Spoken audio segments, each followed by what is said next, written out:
Let's do 3 more problems in real analysis. The first problem here is kind of a standard homework problem that you might see in a real analysis course, maybe even undergraduate, but this problem is worded a little bit where I think it's something that you would see early on in a graduate level analysis course. The problem says that we have 2 metric spaces, x and y, and we have a function that maps from x to y that's a continuous function. Given a compact set of x, we want to prove that the image of K, the compact set, is also compact in y.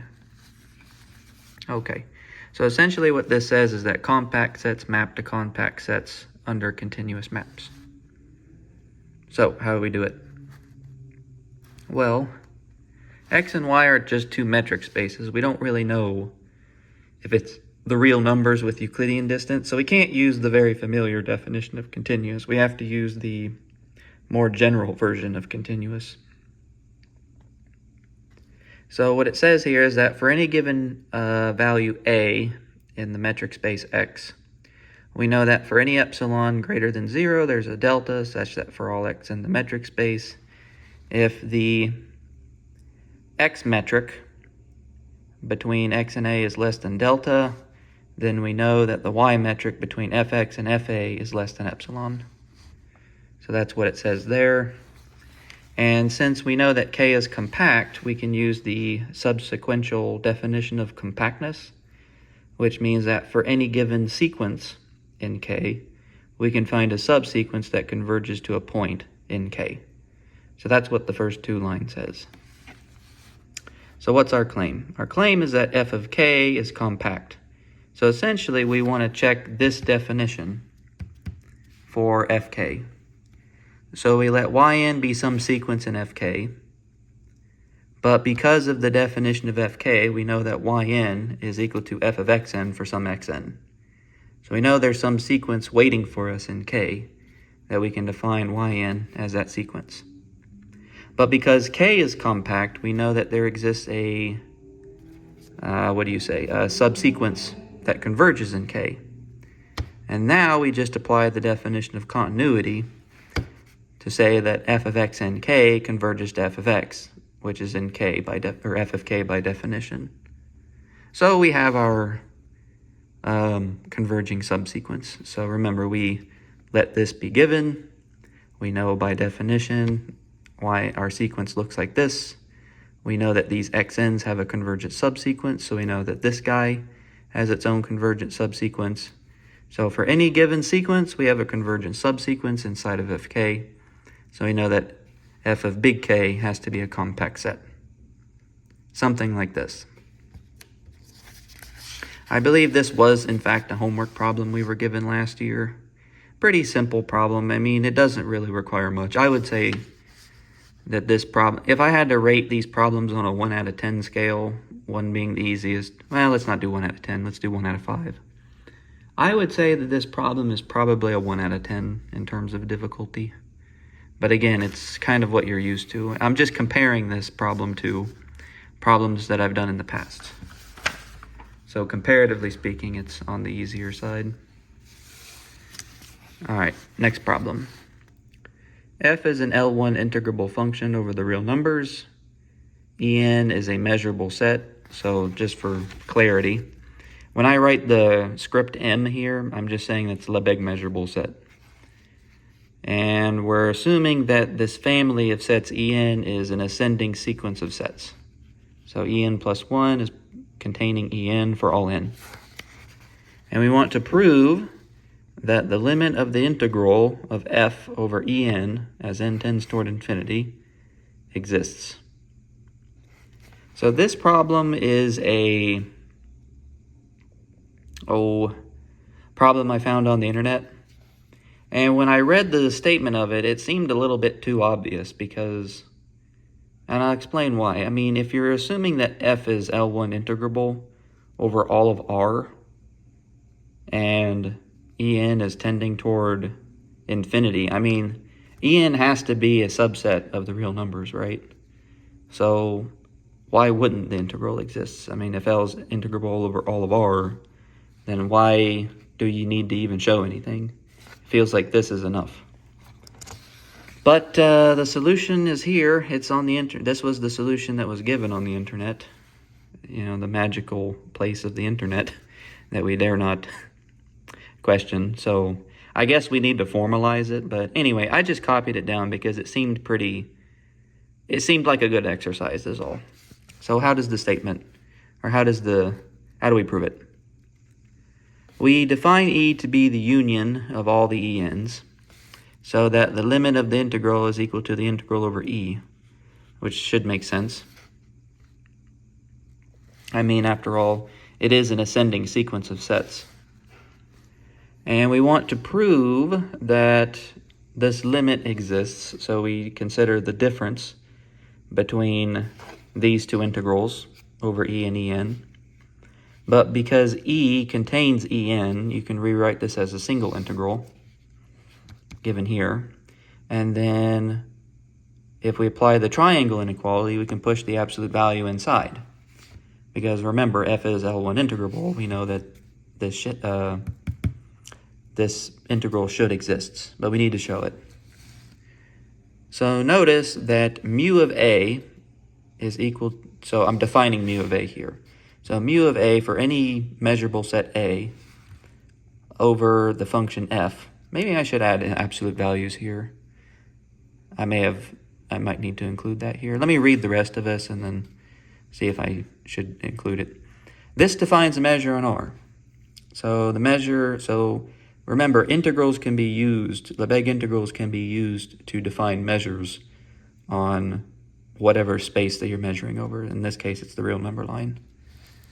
So the mu measure of R is equal to this guy, should be finite. And now that I'm reading this, it probably should have absolute values. So let me include that here before I forget. And then if we use continuity from above, we know that this integral is by definition equal to this measure, this mu measure.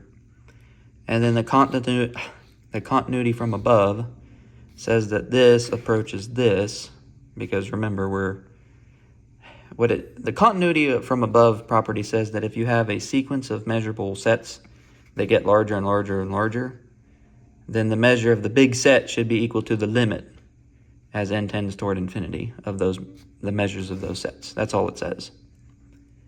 But this set here, this union, tends toward E. That's from the very first line up here. So this mu measure tends toward 0. So what we're saying here is that this integral tends toward 0. So we know that this difference has to tend toward 0 because that's what we started with. And so this integral of f over En has to exist. This whole problem seems kind of, I hate to say pointless, because I don't really see why all this needs to be said when we're given this from the very beginning. I mean, it just seems like, I don't know how to explain it.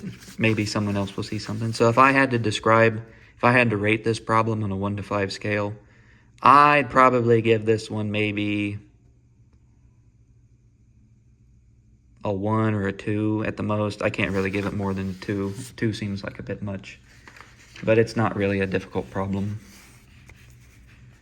And for the third problem, man, we went through this pretty fast. I chose 3 simple problems, unfortunately. So what does the next problem say? Does there exist a non-negative Borel measure, not identically 0, locally finite, such that the following 2 conditions, such that A, the mu measure of the open interval from A to B, is less than or equal to B minus A raised to the 2022 power.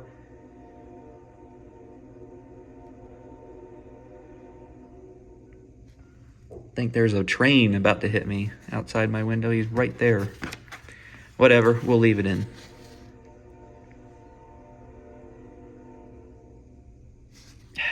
So unprofessional. Part B, mu measure of A to B is greater than or equal to B minus A raised to the 2022 power. Okay, so this problem is actually a 2-parter, and this was on the qualifying exam that I took in August 2022.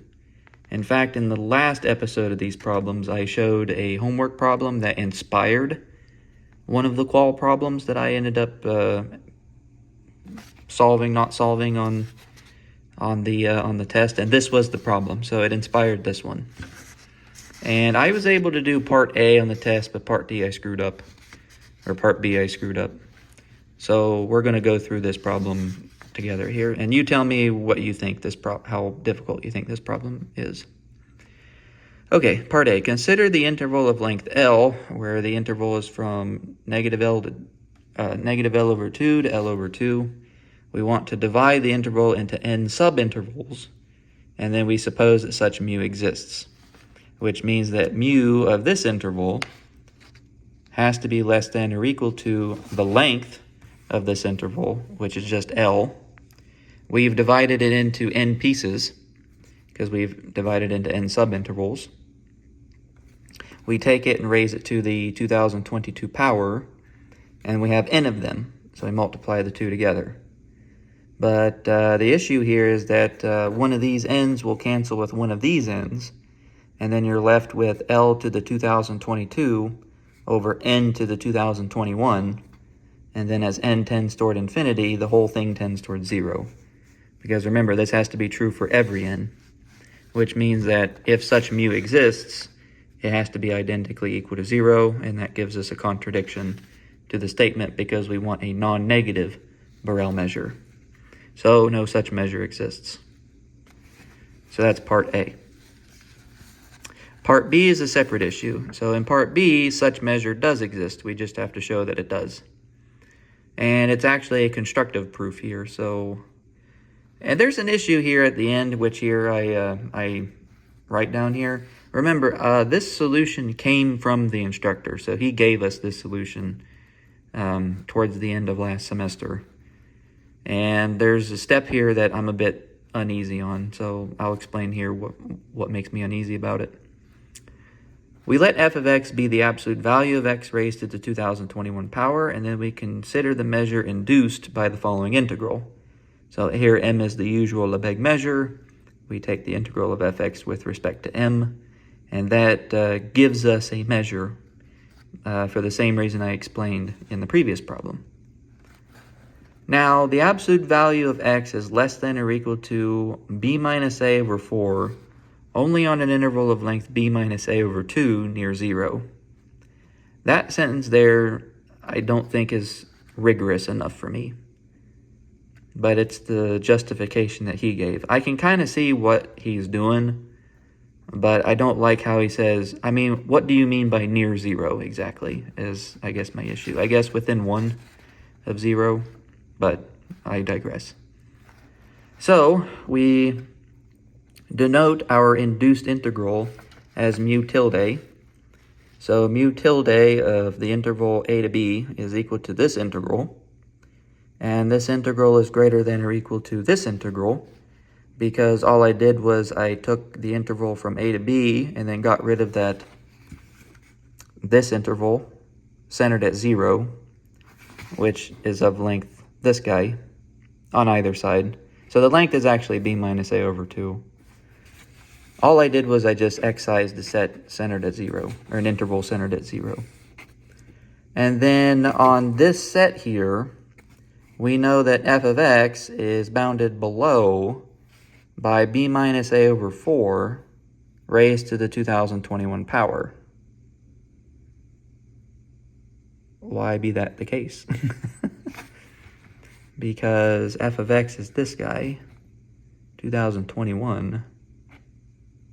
So if I raise that to 2021, that should make sense. So that can come here. And then this is a constant because it's not dependent upon x, so it can come out. And then you just have the Lebesgue measure of this set that's down here, which would give me this guy. And it appears I don't think I finished it here. Why didn't I finish it? Oh well, we can finish it now.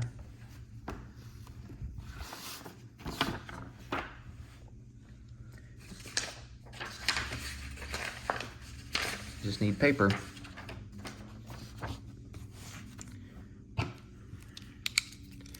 been a while since I've written on one of these. So we have mu tilde of the interval from a to b is supposedly greater than or equal to b minus a over 4 raised to the 2021 times b minus a over 2. And we want to show that this is, so we want a function that is greater than or equal to b minus a raised to the 2022.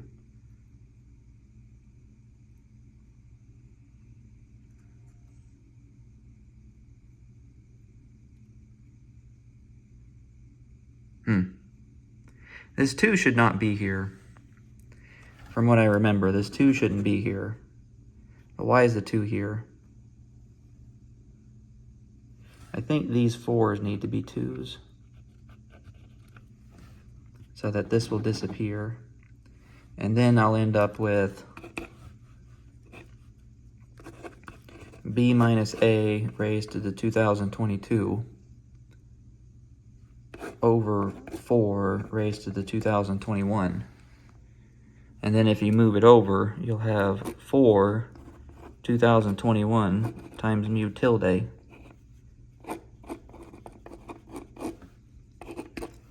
mu measure of that, b minus a 2022. And this should be the mu that we're interested in. I believe that's more or less how the problem should have been solved. Because now what does this say? It says that the mu measure of the interval from a to b, if it's equal to this guy, it's going to be greater than or equal to b minus a raised to the 2022, which is what we wanted to show up here. So yeah, I did not do this on the test. And to be honest, I don't really think we practiced problems like this that much, which is kind of unfortunate. So, I mean, we did something similar to problem A, but problem B, I think, was outside of my capability. I mean, there's still a step in it that I'm not really comfortable with, particularly this sentence right here, absolute value x less than that, yada, yada, yada, yada, yada. And then thinking about inducing a measure from an integral is also wasn't where my mind was at the time.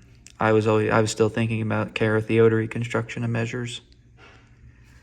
But that's it. Those are the 3 problems I chose. Let me know what you think. Let me know if I made a mistake here somewhere, and I'll be sure to correct it somewhere in the comments probably. Thank you.